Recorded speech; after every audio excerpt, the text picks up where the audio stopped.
अस्सलाम वालेकुम my YouTube family, कैसे हैं आप सब लोग। तो मेरे कुछ पॉइंट हैं जो मैं आप सबके सामने यहाँ पे रखना चाहती हूँ रजब भट्ट कंट्रोवर्सी से रिलेटेड। तो स्टार्ट करते हैं जनाब। और हाँ, वीडियो शुरू करने से पहले मैं आप सबको बता दूँ कि मेरा आज का जो ये रिएक्शन वीडियो है ये वो थोड़ा सख्त होने वाला है, क्योंकि ये मेरा पहला रिएक्शन वीडियो होगा रजब भट्ट कंट्रोवर्सी से रिलेटेड। तो जनाब चलते हैं अपने पॉइंट्स की तरफ टाइम ज़ाया किए बगैर।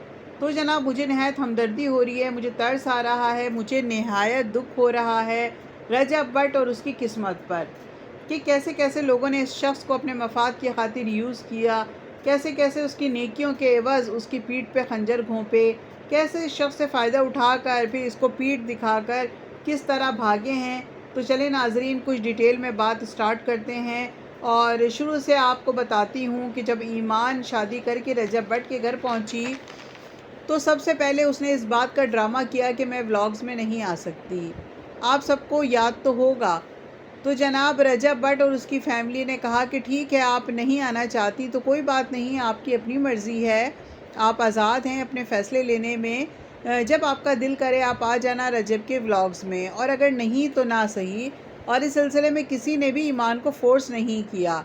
और जब इनका बेटा पैदा हुआ तो तब भी ईमान का ये कहना था कि मेरा बेटा व्लॉग्स में ना आए। हालांकि कीवान तो रजब का भी बेटा है और रजब का यह हक था कि कीवान उनके व्लॉग्स में आए, लेकिन ईमान ने मना कर दिया कि मेरे बेटे को कोई भी व्लॉग्स में ना ले।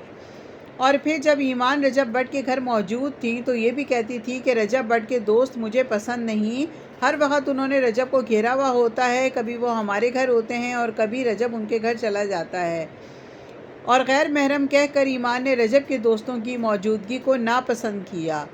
उस वक़्त सब लोगों ने इस बात की तारीफ़ भी की और ईमान का साथ भी दिया और रजब को कहा भी कि आप इस तरह ना करें। लेकिन अब जो सीन हुआ है उस पर बात करते हैं ना। अब जो है ईमान जिन्हें अब ना तो ना महरम की फ़िक्र है, ना उनको कोई झिझक है कैमरे के सामने आने से, और ना ही उनको कीवान की फ़िक्र कि उसको घर में छोड़कर वो इवेंट में आईं और गैर महरम लोगों के साथ वो खड़ी भी हुई। 14 अगस्त पर जो इवेंट ऑर्गेनाइज़ किया गया रेहान तारिक की तरफ से, उसमें ईमान, ओन शेख और नदीम नानी वाला इनवाइटेड थे, जहां जनाब ईमान इतने ज़्यादा मर्दों के दरमियान बड़े कॉन्फिडेंट से खड़ी थी। और फिर वहां पर कुरानंदाज़ी हुई, ईमान ने पर्ची उठाई और विनर का नाम भी अनाउंस किया। मतलब कि वो सब कुछ किया गया जिसके करने के लिए रजब भट्ट को उन्होंने इनकार किया था अपनी तरफ से।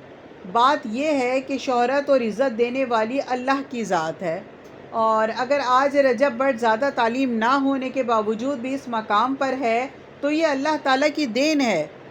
इनको पहचान भी रजब भट्ट से रिश्ता बनाने पर ही मिली है, जिसका ये फ़ायदा उठा रहे हैं।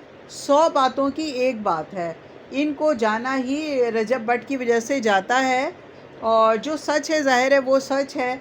और जब रजब से फेम ले लिया तो उसको कर दिया साइड लाइन उन्होंने, और मुश्किल वक्त में रजब भट्ट को इन्होंने अकेला छोड़ा। ज़ाहिर है जब वो यूके में था तो ये अपनी माँ के घर आ गई थी, और बस मैसेजेस पे ही इनकी बात होती रही, वो भी सिर्फ 2 महीने तक। तो अब जो है ये लोग खूब फेम समेट रहे हैं और रजब भट्ट का कोई नामो निशान नहीं है। ठीक है, ईमान और ओन खुद आगे आ गए हैं।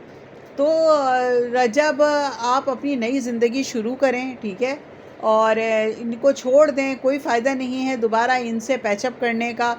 और आप लोग इस बारे में क्या कहते हो, इस बारे में मुझे ज़रूर बताना कमेंट सेक्शन में कि कैसा लगा मेरा ये रिएक्शन वीडियो। तो मैं ज़रूर पसंद करूँगी कि आप लोग कमेंट सेक्शन में अपनी राय का इज़हार करें। और हाँ, मुझे फ़ॉलो कर लो और सब्सक्राइब कर लो मेरा चैनल, और हाँ, वीडियो को लाइक किए बगैर मत जाना।